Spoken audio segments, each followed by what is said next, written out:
Nah, di sini saya sebelumnya mengucapkan terima kasih kepada Pak Alfa Septiano ya Pak, SPD, ya, yang telah bersedia menjadi narasumber kami. Baik, langsung saja Pak ke saya izin langsung ke pertanyaan pertama. Ini saya ingin bertanya dulu Pak mengenai identitas Bapak. Yang pertama ya, kalau boleh tahu nama, umur, pekerjaan dan statusnya Pak.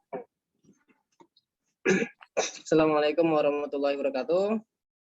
Waalaikumsalam warahmatullahi wabarakatuh. Selamat pagi semuanya. Pagi Pak. Mungkin ini umurnya rata-rata 18 tahunan nih ya? Atau Iya, 19 Pak. tahunan? Iya Pak. Nah, jadi perkenalkan dulu, nama saya Alfa Septiano, itu sarjana pendidikan, Bapak khusus itu mengajar mata pelajaran PPKN di salah satu SMA yang ada di Banyuasin, di Sumatera Selatan.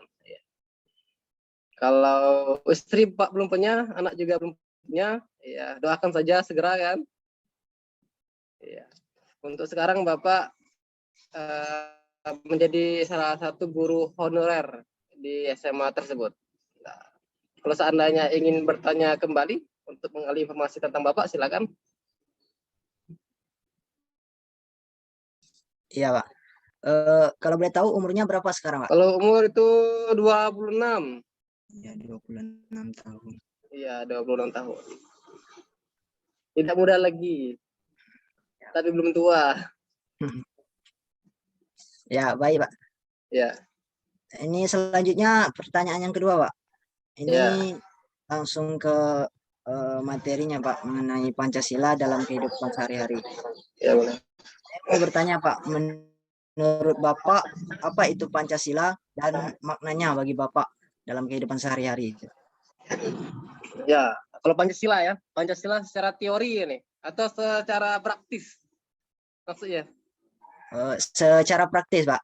Secara Maksudnya praktis, ya. Kalau secara praktis, kalau menurut Bapak, Pancasila itu 5 hal dasar yang menjadi pedoman sumber norma dari segala norma yang ada di Indonesia, negara kita, itu menjadi tata aturan, tata perilaku, tata pola hidup kita harus sesuai dengan Pancasila, sesuai dengan nilai-nilainya. Jadi sebagai warga negara Indonesia yang baik, kita harus sesuai dengan nilai-nilai Pancasila, tidak boleh menyimpang dari nilai-nilai Pancasila tersebut. Ya, jadi intinya itu lebih ke norma yang mengatur tata perilaku.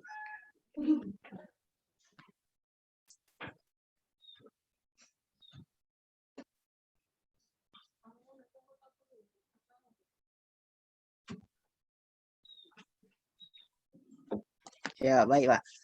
Ini Selanjutnya Pak. Ya, sudah direkam direkam. Ya. Ya, pertanyaan selanjutnya Pak. Ya. Apakah Bapak menerima Pancasila ini sebagai ideologi negara atau tidak Pak? Dan apa alasannya? Soal menerima atau tidak menerima, sudah harus Ya. menerima. Ya, sudah pasti menerima. Kalau alasannya ya sudah seperti itu, sebagai warga negara yang baik, Bapak juga warga negara Indonesia, sudah berkewajiban untuk menerima apa yang namanya Pancasila itu, konsep Pancasila, konsep bernegaranya, sebagai landasan fundamental filosofi negara dan kedudukan hukum yang urutan nomor 0 malahan. Menerima. Ya. Baik Pak. Selanjutnya pertanyaan yang keempat Pak. Menurut pemahaman Bapak, apakah Pancasila itu berhubungan dengan perilaku dalam berbangsa dan bermasyarakat? Ya, ada korelasi ya, ada korelasi antara Pancasila dengan perilaku. Jadi kalau kita lihat ya, semua ideologi negara itu pasti mengatur perilaku, suatu pemahaman. Jadi secara lahir ya, batin ya, itu diatur oleh ideologi. Jadi kalau ideologi Pancasila ya seperti ini perilakunya. Kalau seandainya ideologi komunis seperti ini perilakunya. Kalau seandainya ideologi liberalisme ya seperti ini perilakunya. Jadi ideologi itu pasti akan mempengaruhi tata perilaku warga negaranya.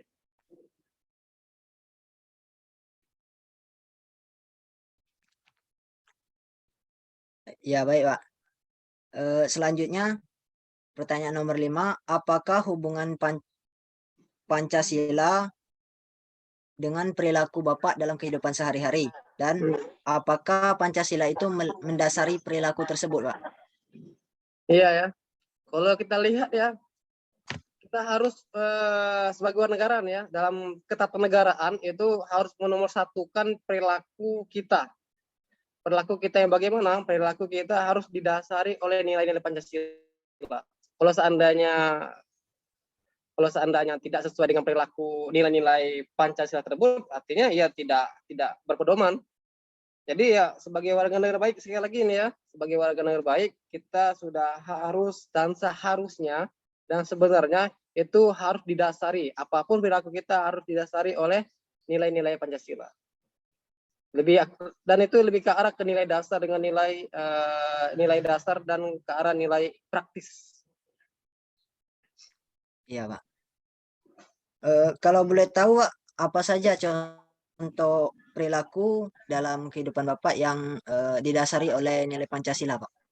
Ya, kalau nilai Pancasila kan, kalau kita lihat nilai Pancasila itu ada nilai dasar, nilai instrumental, ada juga nilai praktis. Nah, dan itu bisa diterapkan semuanya itu. Misalnya ya sila pertama tentang ketuhanan, ya sebagai warga negara yang beragama dan kita juga bukan negara yang sekuler, itu kita ada yang sholat, ada juga yang sembahyang, ada juga yang mengikuti ritualitasnya secara keagamaan dan kepercayaan dan suatu keyakinan. Terus kalau sila keduanya itu kemanusiaan, ya Bapak berteman dengan teman-teman, saling sopan santun, anti perundungan, anti bully, itu menjaga hak martabat manusia itu sudah termasuk itu. Satu sila ketiga itu tentang persatuan, itu menjaga keharmonisan antara satu dengan satu yang lain, termasuk Bapak juga tidak pilih-pilih berteman, siapa saja, agama apa itu, etnis apa itu, ya welcome, mari kita berteman. Dan juga kan Pancasila kan sebagai perekat antara satu elemen antar unsur yang ada di Indonesia, kebinekaan. Terus tentang kerakyatan, ya itu lebih ke arah ke demokratis, ya bagaimana cara Bapak ya kalau Bapak ngajar Bapak suruh anak-anak itu memang bertanya, ya bertanya. Jadi silakan menggali informasi dengan bertanya, seperti ini kan menggali informasi dengan bertanya. Terus untuk sila keadilan, ya sesuai proporsi lah, sesuai proporsi. Kalau satu dengan satu sikapnya bagaimana, itu dicerminkan oleh Bapak sebagai guru, tidak membedakan antara anak satu, anak dengan dua itu berbeda, tapi sama saja seperti itu. Dan banyak lagi itu penerapannya. Iya, Pak. Ini mungkin itu saja, Pak, pertanyaan dari saya. Saya ucapkan terima kasih. Saya akhiri. Wassalamualaikum warahmatullahi wabarakatuh. Waalaikumsalam warahmatullahi wabarakatuh. Baiklah Pak, lanjut dengan saya pertanyaannya. Perkenalkan, saya Erzalina Preselia dengan NPM 110210338. Baiklah, saya di sini akan melanjutkan pertanyaan dari Albert tadi, yaitu pertanyaan ke-7. Bagaimana pandangan Bapak tentang perbedaan, baik perbedaan suku, kebiasaan, budaya, agama, dan pola kehidupan lain-lain? Apakah itu harus ditolak atau diterima, Pak? Oh ini balik ke Pancasila tadi ini. Ya, kalau kita memang Pancasilais, kalau kita memang memegang teguh ideologi negara kita, ideologi Pancasila, sudah pasti kita harus menerima. Jadi kalau lihat sejarahnya ya, Pancasila itu untuk mengisi kemerdekaan. Bukan untuk memperjuangkan kemerdekaan sebelum kita dijajah, sebelum kita merdeka. Jadi mengisi kemerdekaan bagaimana dengan Pancasila? Ya kita lihat di sila ketiga ya, sila ketiga itu persatuan. Karena ada namanya konsep persatuan dengan kesatuan. Kalau kesatuan itu utuh, sudah utuh dia. Oleh karena itu negara kita itu bentuk negara kita itu kesatuan. Tapi mengapa di sila ketiga disebut persatuan? Karena masih proses. Ya, jadi dalam artian untuk mengisi kemerdekaan ini, mari kita berproses untuk menerima semua perbedaan. Entah itu perbedaan agama, suku, ras, antar golongan, dan sebagainya.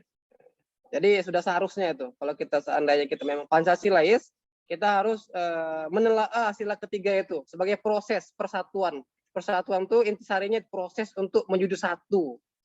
Ya, seperti itu. Baik, terima kasih Pak. Lanjut ke pertanyaan selanjutnya. Apakah Bapak berusaha menghindar atau bergaul dengan orang yang berbeda? Bagaimana cara Bapak? Menghindari orang yang berbeda. Semua orang itu berbeda kan. Malah interaksi sosial itu harus ada perbedaan. Kalau seandainya interaksi sosial itu sama, itu sulit untuk menjadi interaksi.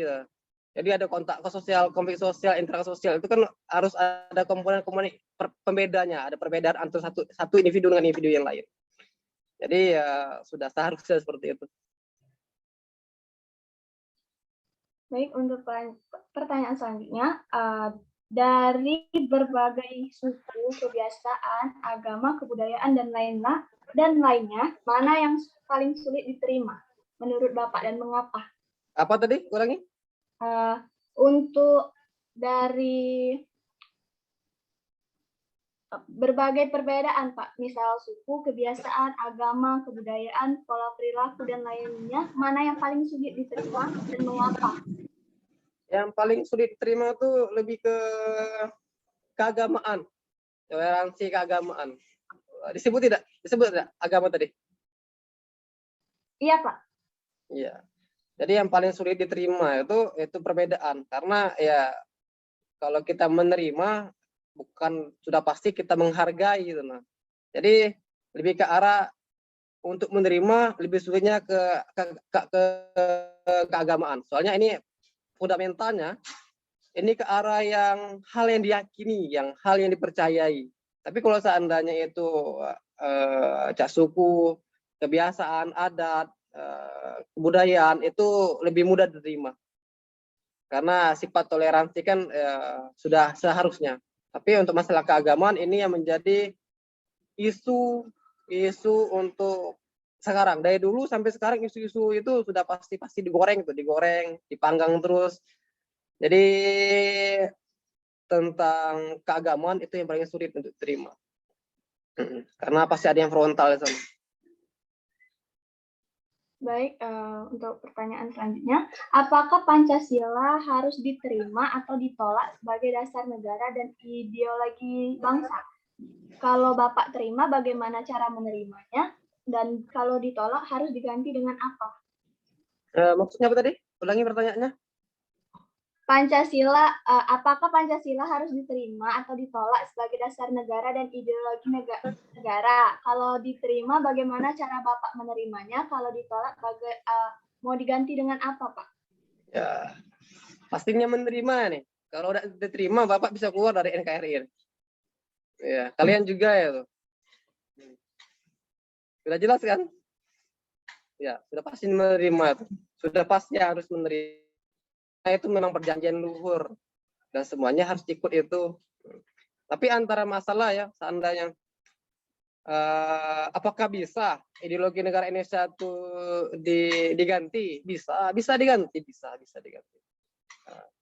Tapi apakah cocok kalau seandainya ideologi Pancasila itu diganti? Nah itu jadi masalah, cocok atau tidak. Sekarang yang paling cocok adalah Pancasila. Yang paling serasi Pancasila. Tapi untuk masalah diganti, bisa diganti, bisa saja. Besi saja bisa aku makan, tapi cocok tidak? Nah, itu. Jadi bisa diganti, tapi apakah cocok? Apakah serasi? Nah itu jadi masalah. Sekarang yang paling serasi, yang paling cocok ya ideologi Pancasila. Baik, Pak. Menurut Bapak tadi kan ideologi Pancasila paling cocok untuk ideologi negara kita. Nah, coba jelaskan dari mana cocoknya, Pak? Mengapa Pancasila itu sangat cocok untuk menjadi ideologi bangsa kita? Ya, cocok. Jadi ideologi negara kita itu lebih terbuka dan lebih universal. Universalnya bagaimana? Kita bisa menerima semua unsur elemen Dari suku, agama, ras, kepercayaan, keyakinan dan sebagainya itu bisa diterima oleh Pancasila. Seperti itu. Jadi lebih ke arah sana. Lebih umum, lebih universal, lebih terbuka. Cocoknya Baik, seperti itu. Iya, Pak. Baik, untuk pertanyaan selanjutnya tentang pemahaman Bapak tentang pluralisme atau keberagaman, Pak. Ya. Berikan contoh dalam perilaku sehari-hari. So, pluralisme, majemuk, ya, kebinekaan, keberagaman yang ada di Indonesia seperti itu. Contohnya banyak itu contohnya. Bapak yakin di kalian ini ya, ada yang dari Banyuasin, dari Lampung, dari daerah lain itu sudah kan? Kamu satu misi kan? Nah, seperti itu. Simple loh, simple. Jadi kalau kita seandainya kita hidup di perkotaan atau di pedesaan, di samping rumah kita sudah beda pikiran. Pikiran antara rumah yang di samping kanan, samping kiri, di depan, di belakang itu beda pikiran. Mungkin ada juga yang beda agama, beda juga suku, ras dan sebagainya beda. Baik, Pak. Untuk pertanyaan selanjutnya, pertanyaan nomor 13, apakah Bapak menerima pluralisme atau menolaknya, Pak? Sudah pasti ya, apa? Dan apa alasannya? Ya, sudah pasti menerima ya, sudah pasti menerima. Kita ada namanya ya, alat pemersatu bangsa. Nah, alat pemersatu bangsa. Jadi kalau kita flashback lagi, ada namanya alat pemersatu bangsa. Alat pemersatu bangsa itu ada satunya, ada bendera, ada lagu kebangsaan, ada Pancasila, terus ada yang namanya Sumpah Pemuda dan sebagainya. Itu sebagai alat pemersatu bangsa. Jadi ya kalau sebagai individu, sebagai warga negara, kita harus menerima yang namanya pluralisme, menerima apa namanya kebinekaan, menerima apa itu namanya keberagaman, menerima apa itu yang namanya kemajemukan. Itu sudah seharusnya. Karena ya kita sebagai makhluk sosial atau zon politikan menjadi keharusan menerima perbedaan. Iya, seperti itu. Kita bayangkan saja ya, kalau kita masalah pekerjaan, perbedaan dalam pekerjaan, harus ada petani, harus ada polisi, harus ada buruh, harus ada guru, harus ada polisi. Itu kan sudah perbedaan. Iya, perbedaan. Baik, terima kasih Pak. Pertanyaan selanjutnya akan dilanjutkan oleh Saudari Magistri. Kepadanya disilakan. Terima kasih atas waktunya yang diberikan oleh moderator. Terlebih dahulu saya akan memperkenalkan diri saya. Perkenalkan Pak, nama saya Magistri Purba dengan NPM A1E021042. Asal saya dari Medan. Saya akan melanjutkan pertanyaan dari Horas, Pak. Horas. Saya akan melanjutkan pertanyaan dari teman kami yaitu Erzalina yang ke nomor 14. Saya ingin bertanya, apakah pluralisme atau keberagaman itu sebagai ancaman atau kekayaan bagi bangsa Indonesia? Jika sebagai ancaman, berikan alasannya Pak, dan jika sebagai kekayaan, berikan alasannya. Terima kasih. Itu dua-duanya berpotensi itu. Oh, ya. Menurut Bapak sebagai kekayaan, berikan alasan, jika tidak usah Pak. Ya, jadi dua-dua tuh antara keuntungan dengan kelemahan ya, kekuatan dan kelemahan. Sebut saja kekuatan dan kelemahan ya. Kalau kekuatannya, misalnya keunggulannya, kita memperkaya yang namanya keberagaman. Iya. Terus memperkaya aset nasional sebagai keberagaman tersebut. Jadi pluralisme itu ya hal yang baik jika seandainya diterima oleh masyarakat. Konsep pluralisme itu, kebinekaan tuh, ya saling menerima, toleransi itu catatannya itu. Kalau seandainya setiap individu warga negara ESA itu tidak menerima yang namanya toleransi, tidak menerima perbedaan, tidak menerima pluralisme, nah itu menjadi ancaman itu. Iya, menjadi ancaman.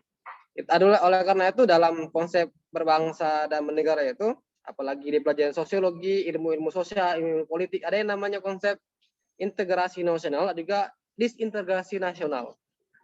Jadi tergantung persepsinya ya nih. Ya, kalau menurut Bapak, ya ancamannya ada, tapi untungnya juga ada. Tergantung bagaimana kita menelaah. Tergantung bagaimana kita menelaah, kita mau yang bagaimana nih. Kalau kita menerima perbedaan, menjadi keuntungan. Kalau seandainya kita ada sikap tidak menerima perbedaan, menjadi ancaman. Ya, tergantung individu masing-masing nanti. Jadi dua jawabannya ya. Ya, Pak. Pertanyaan yang selanjutnya, menurut Bapak, apa yang menjadi faktor pendukung pelaksanaan dari pluralisme? Faktor pendukungnya. Ya. Faktor pendukung pluralisme. Nah, kalau dilihat ya, negara kita ini negara yang kaya akan perbedaan. Faktor-faktor ini banyak faktornya. Ya, dari agamanya banyak kan. Terus dari etnis sukunya banyak, ada Melayu, ada Melosoy dan sebagainya, itu banyak gitu. Terus ada namanya ras juga, banyak juga rasnya ya. Terus hal-hal yang lain, misalnya adat istiadat dan sebagainya banyak. Jadi itu menjadi faktor pluralisme. Iya. Seperti itu. Jadi banyak itu yang jadi faktor-faktornya. Faktor itu kan penyebab. Nah, mengapa itu bisa terjadi? Karena ada sebabnya. Misalnya ini, kalau faktornya pluralismenya seperti ini, misalnya keagamaan, faktornya apa ini? Faktornya ada animisme, dinamisme, terus agama dibawa oleh saudagar-saudagar, atau Islam dibawa oleh saudagar dari Cina, terus Kristen dibawa oleh bangsa-bangsa Portugis, terus Hindu dibawa oleh kerajaan-kerajaan dan perbedaan-perbedaan. Banyak latar belakangnya itu. Karena pertanyaan faktor tadi kan? Ya, Pak. Baiklah, pertanyaan selanjutnya. Menurut Bapak, apa yang menjadi faktor penghambat atau kendala pelaksanaan pluralisme? Iya, faktor penghambat. Berarti yang tadi faktor pendukung ya? Ya, Pak. Iya, faktor pendukung. Oh, ini agak. Berarti Bapak salah menjawab tadi nih. Iya, salah menjawab. Jadi langsung saja ya, direkap tadi ya. Jadi dalam ini baiknya pertanyaannya ini dibuat faktor-faktor yang mendukung integrasi dan faktor-faktor yang tidak mendukung integrasi. Harusnya seperti itu pertanyaannya tadi. Ya. Kalau yang faktor-faktor mendukung nih ya. Faktor-faktor mendukung nih ya. Yang pertama faktor pendukung, yang kedua faktor penghambat. Ya, faktor mendukung dulu ya. Faktor pendukung integrasi nasional. Nah, itu konsepnya seperti itu konsepnya. Ke dalam kenegaraan. Faktor-faktor pendukung integrasi nasional. Jadi faktor-faktor integrasi nasional itu bagaimana kita mempersatukan elemen-elemen yang berbeda menjadi satu itu. Jadi apa saja menjadi faktornya? Salah satunya kalau seandainya satu pandangan, dalam arti baik lagi Pancasila ini ada persamaan persepsi, ada persamaan ideologi, persamaan rasa tanggung jawab, persamaan apa lagi nih? Persamaan penderitaan pada masa lampau, misalnya penjajahan, itu menjadi faktor pendukung dalam integrasi nasional. Kalau faktor integrasi, kalau seandainya itu faktor disintegrasi nasional, itu banyak lagi itu. Ya, salah satunya tidak menerima perbedaan. Nah, tidak menerima perbedaan itu yang bisa menghambat faktor integrasi nasional. Seperti itu.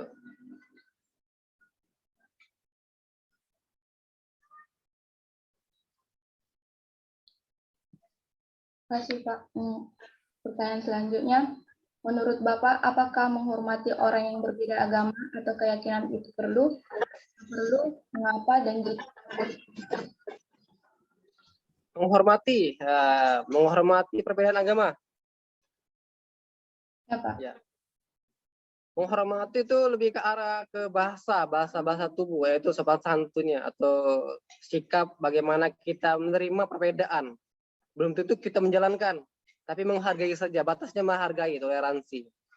Jadi batasannya itu kalau seandainya misalnya Bapak Islam ya, ada Bapak Islam, yang lain agamanya beda, seandainya mereka lagi sembahyang, Bapak biarkan, Bapak hormati, Bapak tidak ganggu. Nah, tidak mengganggu itu sudah menjadi toleransi umat beragama ya.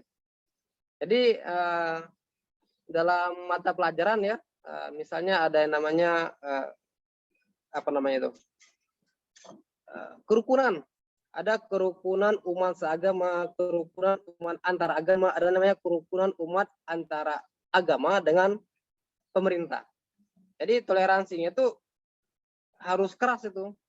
Jadi toleransi itu diajarkan oleh agama-agama tersebut, tidak diajarkan oleh negara. Jadi pedomannya, misalnya Bapak Islam, Bapak menghargai perbedaan agama dengan cara agama Bapak.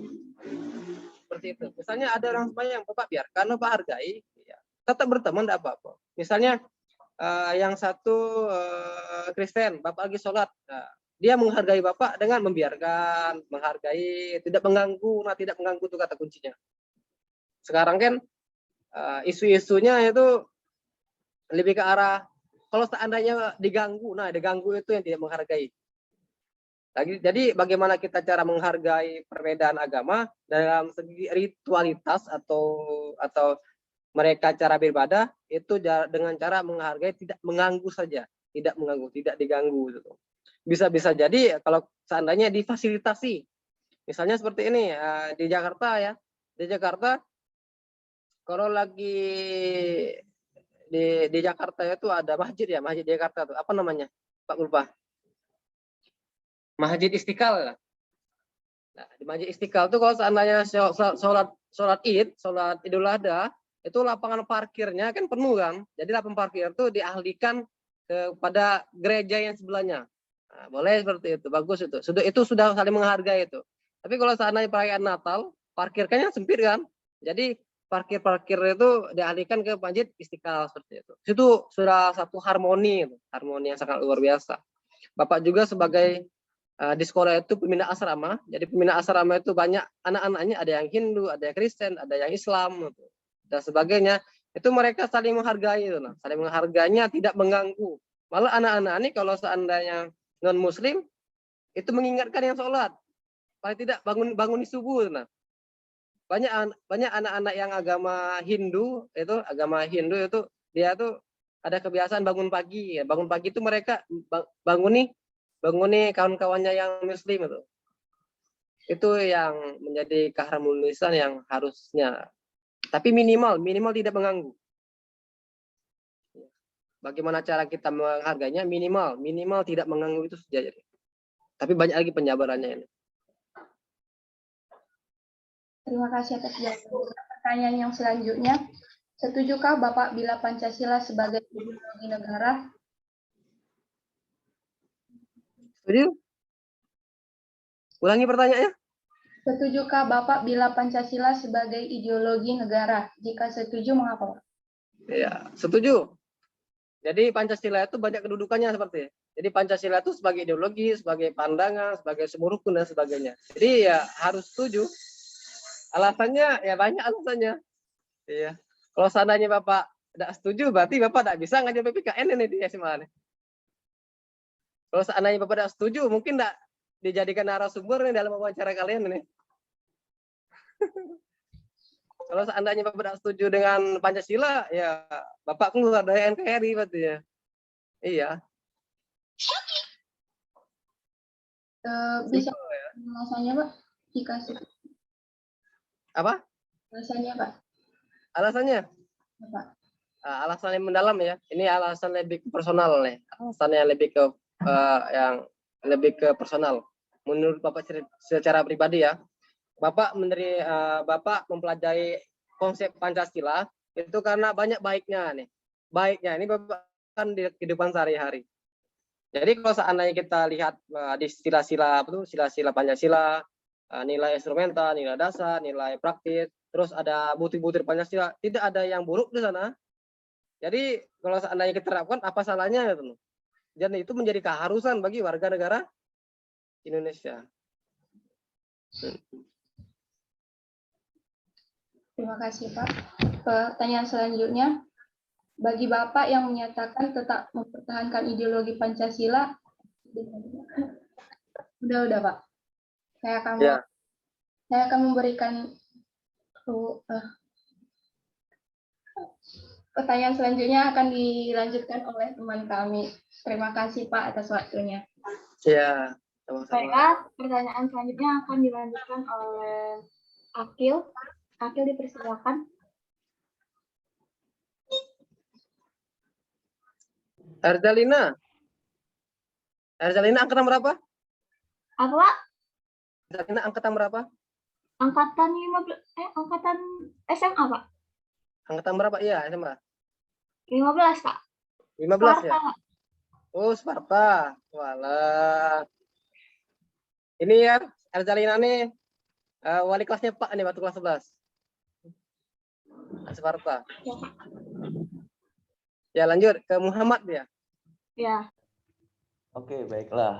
Pertanyaan selanjutnya, Pak. Mohon maaf sebelumnya. Ya.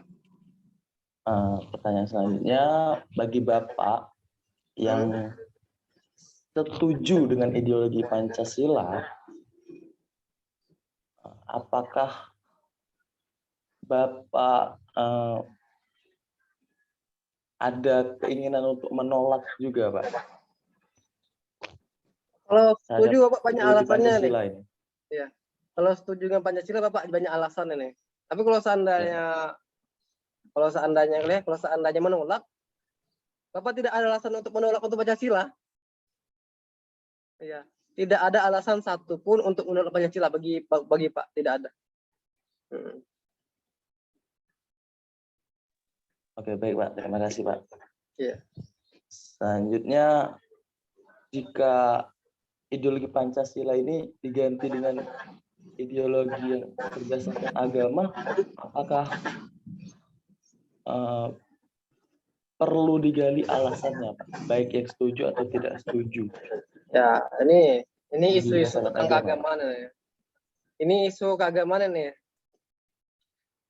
Pancasila itu sudah ya waktu SMA kalian sudah belajar lah itu namanya tentang sejarah Pancasila. Ya, ada kan? Dari preambulnya yang lama atau Piagam Jakarta yang sila pertama itu beda itu yang ditolak itu. Ya. Terus menjadi sila pertama yang sekarang. Jadi kalau seandainya dibentuk oleh agama, Pancasila itu tidak terbentur oleh agama, malah mendukung agama. Oleh karena itu, kita bersyukur bahwasanya negara kita ini tentang keagamaan itu diurus oleh negara. Dalam artian negara kita negara yang berketuhanan, beda dengan negara-negara yang lebih ke arah condong ke sekuler. Jadi negara sekuler itu negara yang tidak mengurusi agama personal, tidak. Dia membedakan antara, jadi negara sekuler itu membedakan antara urusan pemerintah dengan urusan agama. Kalau kita tidak, ya kita bersyukur tinggal di Indonesia yang konsep beragama, konsep keagamaan itu diurus oleh pemerintah. Kita lihat saja di KTP kita ada identitas Islam. Kita lihat di KK kita ada identitas Islam. Kita lihat di KUA ada. Kita lihat ada tentang perkawinan itu ada itu. Undang-undang perkawinan tentang keagamaan ada juga diurus banyak. Terus ada namanya MUI ada juga dan sebagainya. Malah dalam Islam itu malah ada lembaga resminya itu dalam hal Badan Amil Zakat ada juga seperti itu. Mungkin di agama lain pasti diakui. Terus tidak dilarangnya ada sekolah-sekolah yang berbasis agama. Misalnya ada pesantren, ada madrasah aliyah, madrasah sanawiyah, madrasah ibtidaiyah, ataupun ada namanya metodis, safariyus, banyak. Artinya kan ini diurusi ya nih oleh negara.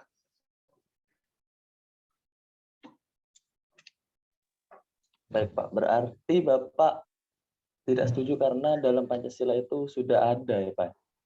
Dalam sila pertama itu sudah ada agama gitu ya Pak. Iya, sudah diurus sih. Iya. Oh ya. Jadi bagus ya dalam konsep Islam itu ya. Sila pertama itu hablum minallah. Terus sila kedua tuh hablum minannas. Jadi sebagai orang Islam Bapak ya setuju gitu. Dan tentu saja agama lain juga mengajarkan seperti itu, ada hubungan dengan Tuhannya, ada juga hubungan dengan manusianya, kan mengatur. Jadi sudah meruang lingkupi ya. Pancasila saja menerima tentang agama, masa Bapak menolak? Oke, baiklah. Terima kasih Pak. Nah, Ya. pertanyaan selanjutnya, apa pemahaman Bapak tentang radikalisme, Pak? Radikal, ya radikalisme. Kalau radikalisme untuk mencerca perbedaan itu kurang baik gitu. Radikalisme. Biasanya radikalisme ini dekat dengan rasis seperti itu. Jadi radikal itu tidak boleh. Tapi radikal bisa menjadi boleh kalau seandainya itu lebih ke arah pemikiran. Jadi pemikiran kita ini radikal nih. Anak-anak yang demo itu mahasiswa itu radikal loh dalam hal pikirannya tuh. Tapi jangan sampai perbuatan juga radikal juga, keras juga. Jadi kalau seandainya mereka demo, silakan demo. Itu ungkapkan yang namanya aspirasi mereka, tapi tidak perlu dalam hal fisik. Biasanya radikal dalam hal fisik itu menjadi anarkis itu. Bahaya itu. Nah itu. Mungkin saja yang kasus kemarin yang mahasiswa bisa dibanting itu kedua pihaknya sama-sama radikal nih. Iya, jadi anarkis. Jadi pihak aparatnya di pihak aparat menjadi anarkis, pihak mahasiswa menjadi anarkis. Itu radikal yang tidak baik itu. Kalau seandainya ya, ini kan misalnya radikalnya kan menjadi bumerang misalnya. Maksudnya baik tapi pelaksanaannya menjadi tidak baik. Kita ingin memperjuangkan ya seperti mahasiswa demo pasti banyak hal baiknya di sana karena ingin mengingatkan pemerintah dan itu sah-sah saja dalam negara berdemokrasi. Tapi yang jadi masalah kalau seandainya radikal ini menjadi aksi anarkis, nah ini bahaya ini. Jadi kata-kata saja konsep misalnya kata-kata saja itu bisa menjadi radikal karena bisa memprovokasi satu pihak lain. Misalnya seperti ini, ada satu orang itu menulis statusnya di Twitter atau statusnya di Facebook atau di IG dan itu agak ngata-ngatoi tentang satu pihak lain. Itu bisa menjadi radikal loh. Oke, berarti seseorang tuh perlu radikal ya Pak ya dalam berpikir. Iya, harusnya seperti itu. Jadi Ya. radikal ini seperti ini ya, hal yang ekstrim. Misalnya seperti ini, Bapak menginginkan kondisi Bapak yang miskin menjadi kaya. Apa yang radikal? Bapak harus mengubah prinsip Bapak menjadi kaya, itu bekerja terus-menerus, tidak pernah menyerah, terus selalu mencoba, terus hal-hal yang ekstrim dilakukan. Radikal. Jadi kalau seandainya mengatakan radikalisme itu selalu buruk, tidak, ada baiknya. Iya. Seperti pokoknya banyak konsep-konsep di kita nih ya, banyak konsep-konsep harus dibenahi nih. Misalnya antara perbedaan konsep nih ya, Bapak tanya kepada kalian, mana yang bagus, kawin atau nikah? Apa? Nikah, Pak. Nikah. Kenapa tidak kawin? Karena kawin itu tidak harus dilakukan, Pak. Bentuk kawin itu bagaimana? Kenapa tidak harus dilakukan? Ya, kawin tuh itu, Pak, apa? Memperbanyak spesies, Pak. Berkembang biak. Berkembang biak ya. Jadi bagusnya disebut nikah bukan kawin. Iya, Pak. Iya. Jadi warnanya seperti ini ya. Di negara kita tidak ada namanya undang-undang pernikahan. adanya undang-undang perkawinan. Di KTP kalian kawin belum kawin, di KK kalian kawin belum kawin, seperti itu. Di Undang-Undang Nomor 12 Tahun 2006 itu disebutkan perkawinan yang sah dan di luar perkawinan yang sah. Itu kan sudah miskomunikasi data kalian antara konsep ini, antara kawin dengan nikah. Banyak bapak tanya di mahasiswa-mahasiswa, terus di pelajar-pelajar, perbedaan kawin dengan pelajar, mereka menganggapnya nikah dulu Pak, baru kawin. Kawin itu-itunya katanya. Nah itu. Ini seperti halnya kita membahas radikalisme dari sisi buruknya saja, tapi tidak ada baiknya ini radikalisme nih. Tapi lihat dulu konsepnya bagaimana.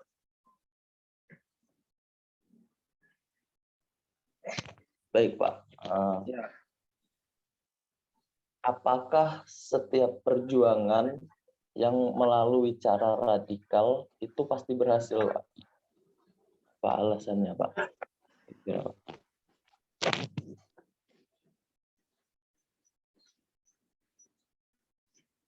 Radikal. Ya. Ulangi pertanyaan tadi. Baik, Pak. Apakah perjuangan yang dilakukan dengan cara radikal itu pasti berhasil, Pak? Iya, bisa pasti berhasil. Iya, bisa pasti berhasil. Radikal itu dengan cara radikal itu hal yang ekstrim. Kalian tahu itu di Palestina itu orang-orang yang berjuang untuk merdeka itu ekstrim itu, taruhannya mati itu. Iya. Terus kita lihat sejarah Indonesia, itu pahlawan kita itu rela mati itu, radikal itu, ekstrim. Soalnya perbuatan ekstrim, iya, dia mempertaruhkan nyawa malahan. Bisa berhasil.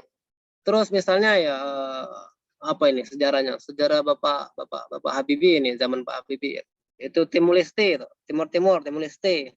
Itu kalau mereka tidak radikal, itu mereka adem ayem, mungkin mereka sekarang masih dalam wilayah NKRI loh.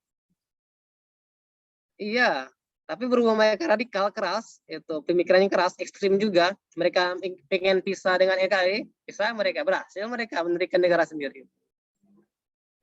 Kalau lihat lagi ya radikal seperti GAM yang GAM surut itu sudah alhamdulillah kan. Terus ada namanya OPM yang saling gencar-gencar malah tinggi OPM ini kan. Itu radikal. Jadi radikalisme itu radikal itu tidak hanya ditanggulangi dalam pendekatan militer, tapi coba ditanggulangi dengan pendekatan yang lebih personal ya. Seperti politik atau strategi politik. Bisa berhasil tuh radikal. Kalian juga harus radikal loh. Saat kalian harus ngerjain tugas, kalian harus bersikap radikal nih. Ekstrim ini, jangan nunda-nunda nih. Saat dosen ngasih kalian tugas, ya kumpul minggu depan harusnya kalian tuh ngerjainnya langsung lah kerjain. Jangan sampai lah -1 atau H1 jam baru dikerjakan itu. Radikal. Jadi banyak posisi positifnya radikal. Tidak hanya negatif saja. Tapi kalau masalah rasis, nah itu Bapak tidak setuju dengan rasis. Oke, baik Pak. Terima kasih. Seperti Bapak bilang tadi, misalnya contoh radikal tuh OPM, dan lain-lain ya Pak ya. Nah, itu cara negara menghadapi radikal seperti itu tuh bagaimana Pak? Ya, untuk sekarang ya, itu lihat dulu radikalnya yang bagaimana nih. Kalau radikalnya masalah politik, keras ekstrimnya masalah politik, ya pendekatannya biasanya ke ranah hukum biasanya. Iya, bisa. Kalau misalnya keagamaan ada misalnya ustadz atau pemuka agama yang radikal dalam ceramahnya itu bisa ranahnya ke hukum itu biasanya seperti itu biasanya kan. Tapi lihat dulu. Ya. Kalau seandainya radikalisme dari segi separatisme seperti OPM, GAM, Timur, nah itu pendekatannya beda lagi pendekatannya. Jadi lihat dulu nih radikalisme itu aspek mana yang dituju, apakah radikalisme dalam segi keamanan, atau lagi radikalisme dalam segi pertahanan, atau radikalisme dalam segi budaya, agama dan sebagainya, itu beda pendekatan itu. Misalnya kalau radikalisme dari segi pertahanan dan keamanan, ada OPM atau GAM, itu pendekatannya militer. Iya. Akan sulit melakukan pendekatan politik. Iya. Tapi bagusnya politik emang daripada pendekatan militer. Banyak caranya itu.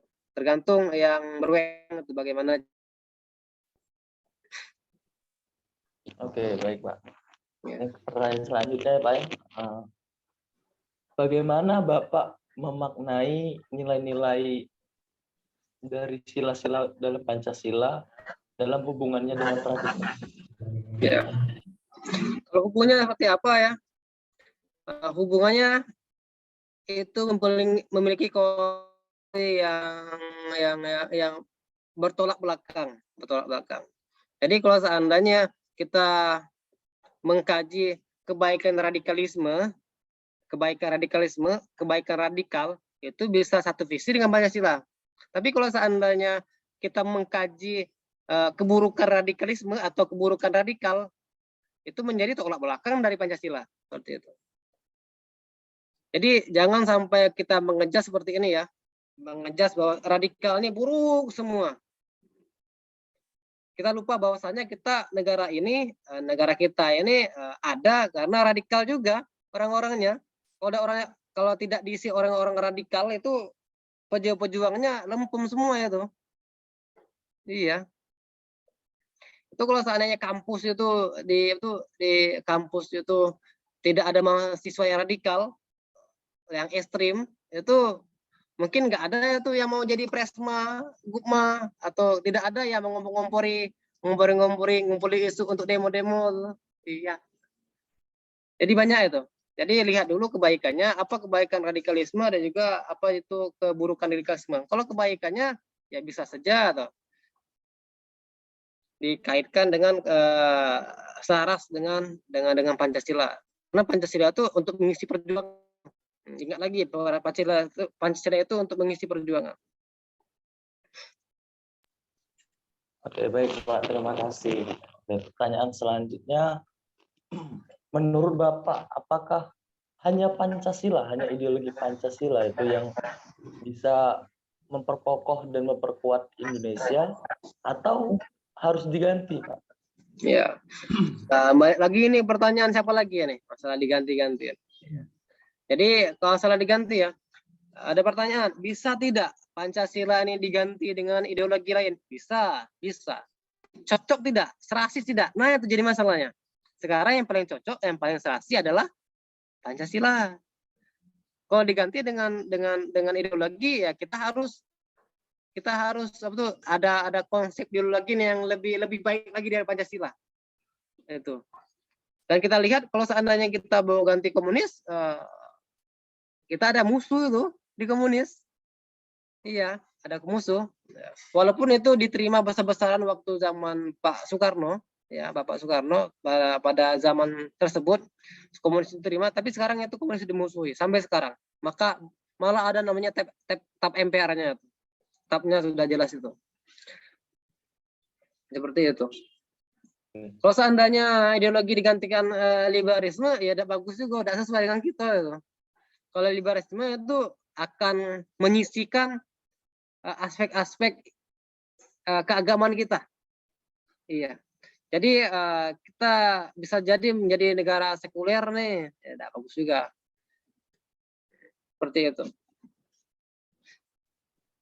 Berarti NKRI atau negara Indonesia ini akan tetap berdiri ya Pak ya, walaupun tidak menggunakan Pancasila. Ya. Bisa tapi mungkin tidak cocok ya Pak ya. Jadi ya kita lihat juga ya, masalah untuk mempersatukan bangsa nih ya. Bisa didengar suaranya? Baik, bisa Pak. Bisa ya. Nah, jelas. jadi mungkin kalian sudah banyak tahu nih ya, mungkin diajar dosen kalian atau guru-guru mata pelajaran kalian di SMA kan, bahwasanya ada yang mendukung integrasi nasional yang ada di Indonesia. Oleh karena itu ada namanya konsep konsep alat pemersatu bangsa. Salah satu alat pemersatu bangsa adalah Pancasila. Merubah Pancasila sama saja membubarkan NKRI. Ingat itu ya. Merubah Pancasila sama saja membubarkan NKRI. Terus mengubah preambel pembukaan undang-undang sama saja membubarkan NKRI. Jadi kalau seandainya ini ya, kalau seandainya ada satu kata saja yang diubah, itu menjadi masalah itu. Oke, baik Pak. Untuk menjaga NKRI ini, saran dari Bapak itu apa, Pak? Untuk menjaga NKRI, ya, untuk menjaga NKRI. Konteksnya banyak nih. Dalam untuk menjaga NKRI ini ada namanya seni-seni bernegara. Jadi untuk menjaga NKRI dalam segi pertahanan, coba kalian ya sebagai mahasiswa untuk menjaga NKRI dalam segi pertahanan, apa yang harus dilakukan? Perkuat apa? Apa yang diperkuat?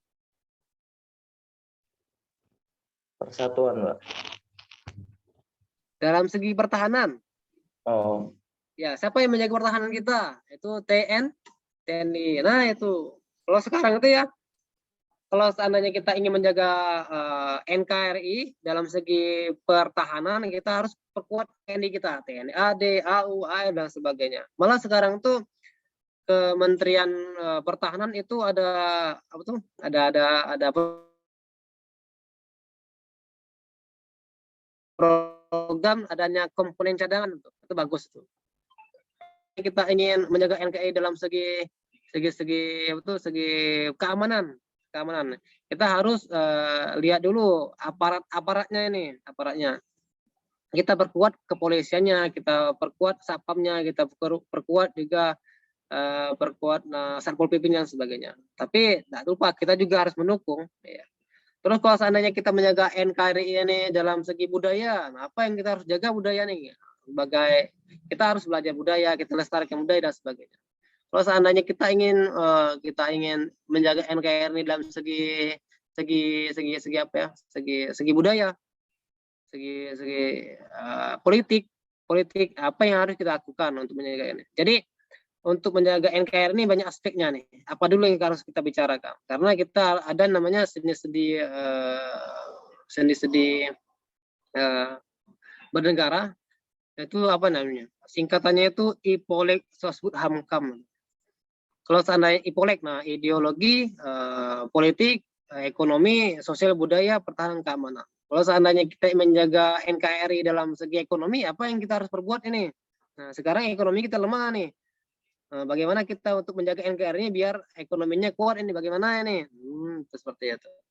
Masa beras saja kita impor, tepung singkong kita impor, jagung kita impor, nah, kedelai kita impor. Nah, bagaimana ini?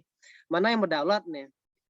Jadi intisarinya kalau seandainya kita ingin menjaga NKRI, kita lihat kedaulatannya. Kita harus berdaulat secara keamanan, berdaulat secara pertahanan, kita harus berdaulat dari segi ekonomi, politik, agama, terus ekonomi dan sebagainya. Banyak. Jadi PPKN ini tidak bisa dipisahi dengan IPOLEK Sosbud Hamkam. Oke, baik Pak. Pertanyaan selanjutnya, kita lihat sekarang NKRI berdiri dengan teguhnya ya Pak ya, dan kuatnya. Nah, itu faktor-faktor yang memperteguh berdirinya NKRI itu kira-kira apa Pak? Ya, teguhnya NKRI. Ya, baik lagi nih ya, ada namanya alat pemersatu bangsa. Pemersatu lawan katanya perpecahan itu. Iya. Jadi kita masih berdiri teguh di NKRI karena kita masih bersatu. Kalau kita pecah sudah bubar ya NKRI. Kalau seandainya kita sepakat kita sepakat misalnya ada sekelompok atau banyak kelompok atau sebagian dari bangsa Indonesia atau rakyat Indonesia itu tidak sepakat dengan ideologi, bisa bubar kita. Iya. Misalnya ada wacana dan itu direalisasikan bahwasanya pembukaan undang-undang itu diubah, satu kata saja diubah, bubar kita. Terus ada satu kelompok, satu golongan yang merasa tidak adil nih. Ini negara ini tidak adil nih. Kami negara kami tertinggal nih. Kami ingin merdeka saja nih. Bisa jadi seperti itu. Banyak faktor yang lain. Berarti faktor perpecahan itu dapat meruntuhkan NKRI ya Pak ya? Iya, seperti itu. Jadi faktor-faktor perpecahan ya. Tadi kan disebutkan faktor pemecahan NKRI ya. Ini sama halnya tadi ditanyakan tadi di teman kalian tadi ada namanya bertanya Majesteresi ya. Dia bertanya tentang konsepnya lain ini, tapi ada namanya integrasi nasional, ada juga disintegrasi nasional. Jadi bagaimana cara untuk integrasi nasional ini banyak caranya nih. Bagaimana untuk disintegrasi nasional banyak lagi nih. Jadi disintegrasi nasional itu bisa muaranya perpecahan NKRI. Salah satu saja kita ambil contoh, antara agama dibenturkan, bisa bubar NKRI. Iya. Nanti ya yang Islam mau membuat negara sendiri ya, yang Kristen mau membuat negara sendiri ya, yang Hindu mau buat agama sendiri, yang Konghucu mau agama sendiri ya, bisa ya kalau dibenturkan. Tapi kan sekarang tidak kan, saling menerima. Minimal itu tidak mengganggu, paling tidak minimal untuk menghargai. Misalnya itu tidak menerima. Misalnya itu ada namanya yang Melayu ingin mereka paham Jawa, yang Jawa ini ingin membuat negara sendiri, itu yang Bali ini yang membuat negara sendiri, misalnya di Palembang kita Sumatera ingin buat negara sendiri, bisa seperti itu, bahaya itu. Oke, baik Pak. Mungkinkah NKRI ini runtuh Pak? Dan kira-kira faktornya apa jika NKRI runtuh Pak? Bisa runtuh. Iya, bisa runtuh NKRI. Jadi faktornya penyebabnya. Kalau seandainya kita ada sekarang orang negara lain, kita bom hancur, sudah selesai kata lagi Indonesia itu runtuh. Sudah. Jadi yang namanya teori terbentuknya negara, ada juga teori musnahnya negara ada itu. Kalau seandainya antara satu pihak itu pecah belah, banyak separatisme, bisa jadi. Kalau sebagai warga negara Indonesia kita tidak paham lagi, tidak sesuai lagi, tidak satu visi lagi Pancasila, bisa juga runtuh tuh NKRI. Jadi poinnya seperti ini ya, poinnya NKRI ini bisa runtuh karena ada dua faktor sebenarnya. Ada faktor internal, ada juga faktor eksternal. Kalau faktor eksternal kita diganggu oleh negara lain. Ya. Kalau faktor internal kita sendiri yang ganggu kita sendiri. Jadi kalau saya ditanya bisakah NKRI runtuh? Bisa. Sama halnya bisa tidak Pancasila itu diganti, bisa diganti. Tapi cocok nggak?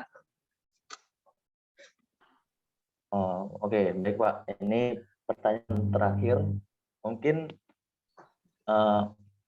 adakah hal-hal yang ingin Bapak sampaikan kepada kami ini Pak?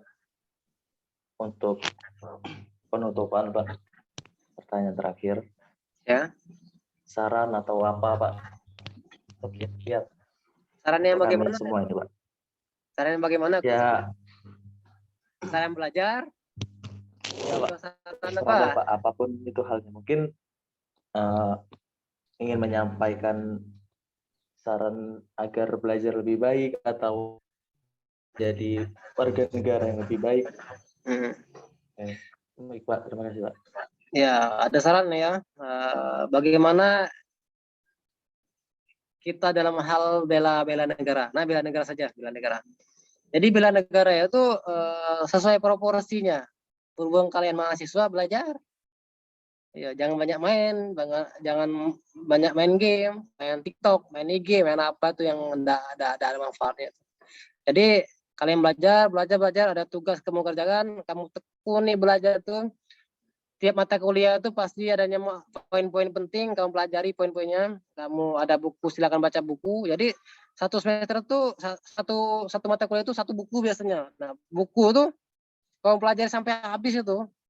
Jangan cuman kamu dapat dari dosen kan ngajar seperti ini selesai kan. Jadi karena yang sudah dewasa bisa belajar mandiri. Nah, jadi anggapan belajar mandiri itu kamu harus belajar banyak itu. Ya. Jadi saran Pak ya belajar sesuai dengan proporsi kalian. Kalau seandainya kalian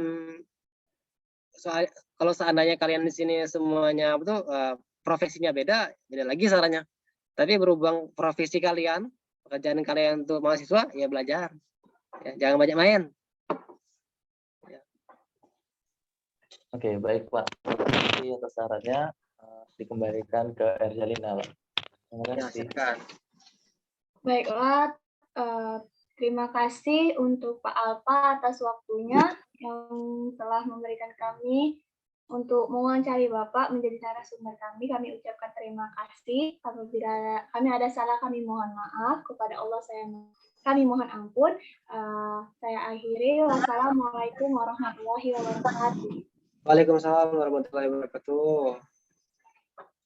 Salam untuk dosennya ya. Ya, Pak. Baik, Terima kasih, Pak. Pak. Kami sampaikan.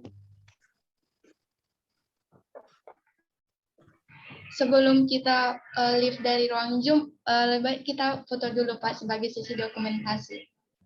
Tuh, boleh. Bapak. 1, 2, 3. Oke, terima kasih Pak. Sama-sama.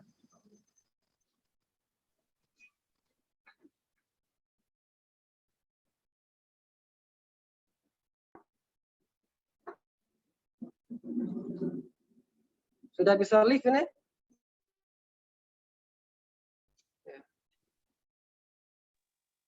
Oke, sudah Pak. Boleh. Kalau Bapak ingin live, boleh Pak. Terima kasih banyak ya. Ingat, sarang putih, belajar. Siap Pak. Kami juga terima kasih Pak. Ya Pak, terima kasih Pak atas waktunya Pak. Assalamualaikum, selamat pagi. Waalaikumsalam warahmatullahi wabarakatuh.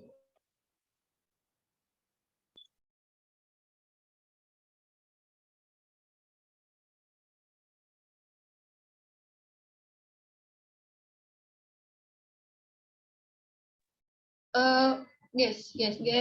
Untuk presentasinya nanti gimana? Presentasi maksudnya? Ini kan perasaan kan cuman laporan yang dikumpul. Iya, itu lah. Kan cuma makalah sama itu, kan? Ya udah, ini tidak presentasi gitu. Emang ini presentasi? Bukan. Kan ini praktikum kan kita nih? Presentasi ya gitu. Iya enggak sih? Tahu juga.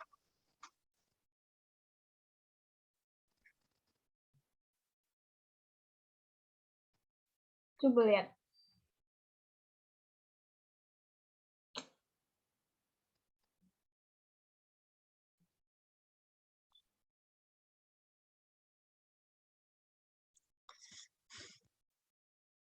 Sampai dengan link.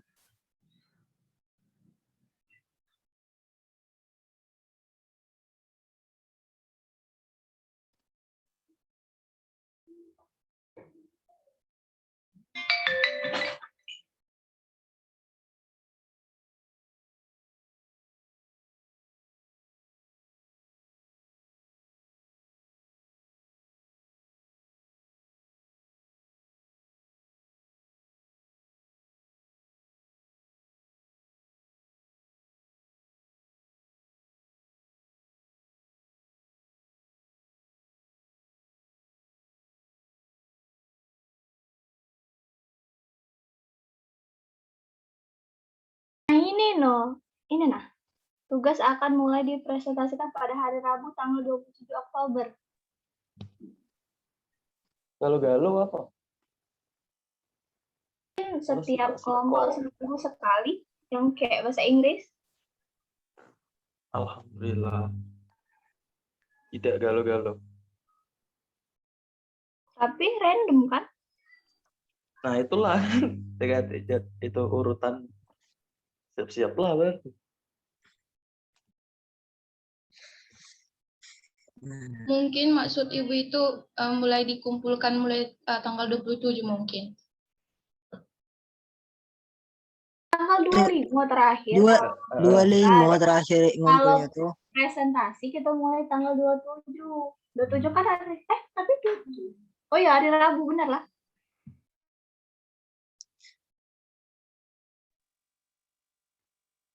Ya kan presentasinya pakai PPT kan. Buat dikit ya.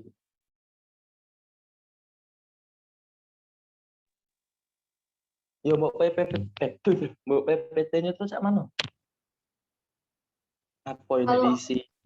iya, PPT itu kan buat dulu makalahnya. Mereka yang buat makalah, lagi lah selesai baru kita ngambil poin-poin penting dari makalah itu baru kita masuk ke PPT. Kalau nak buat PPT dulu baru makalah, ya udah kacau lah. Iya sih. Gak ada bahannya kan? Ya buat apa? Kalau Buat makalah. Ya, sudah makalah kan kita bisa merangkum dari makalah, bisa ngambil info lagi dari situs lain, saya. Tidak terlalu banyak juga PPT berapa? 10 slide. 15.